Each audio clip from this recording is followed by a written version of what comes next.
আমরা শপথ দিব বুকের গভীরে থেকে উচ্চারিত কথাগুলি আমরা মেনে চলার চেষ্টা করব এবং এই শপথটি দেওয়ার সাথে সাথে আমাদের ভিতরে একটি নতুন চেতনার জন্ম নেবে। এই প্রত্যাশা করেই প্রত্যেকেই শপথ গ্রহণ করবে।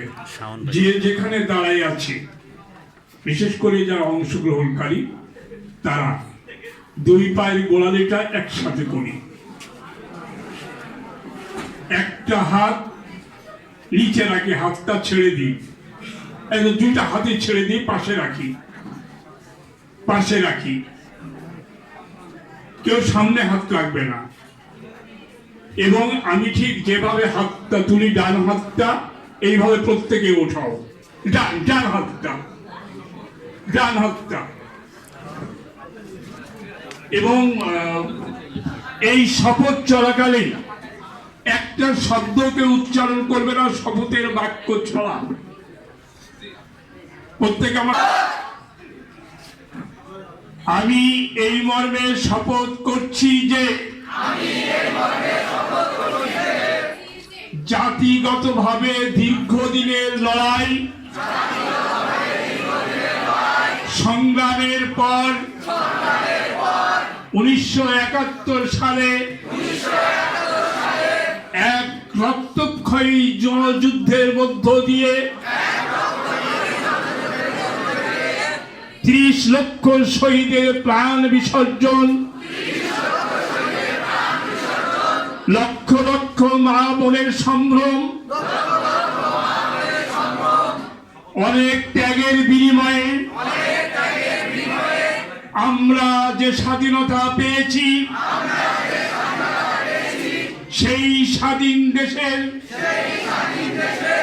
গর্বিত নাগরিক হিসেবে মহান মুক্তিযুদ্ধের চেতনাকে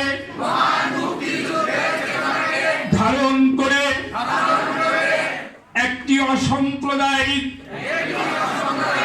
গণতান্ত্রিক শোষণমুক্ত ন্যায় ভিত্তিক সমৃদ্ধ রাষ্ট্র গঠনে সব সময় নিজেকে নিয়োজিত রাখব। আমি কখনোই জঙ্গিবাদী ও সন্ত্রাসী অপতৎপরতায় সম্পৃক্ত হব না। আমি কখনোই মাদক গ্রহণ করব না।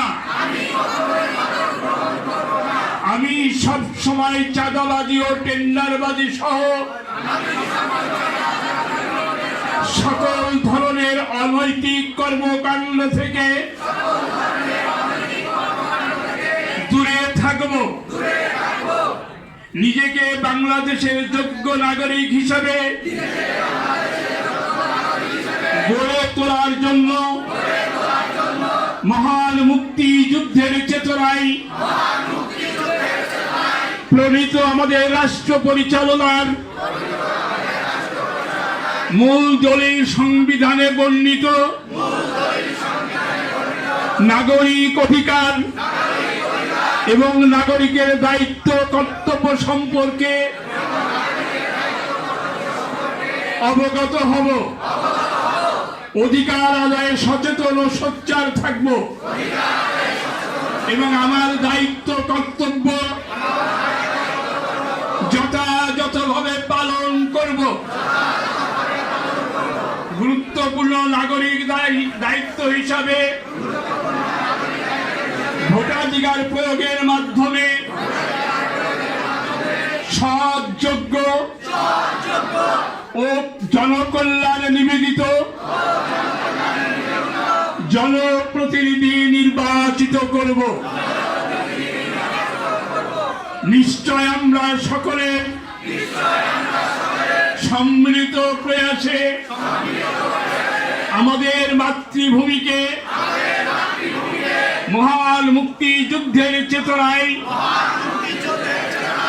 গড়ে তুলতে সক্ষম হব। ধন্যবাদ সকলকে।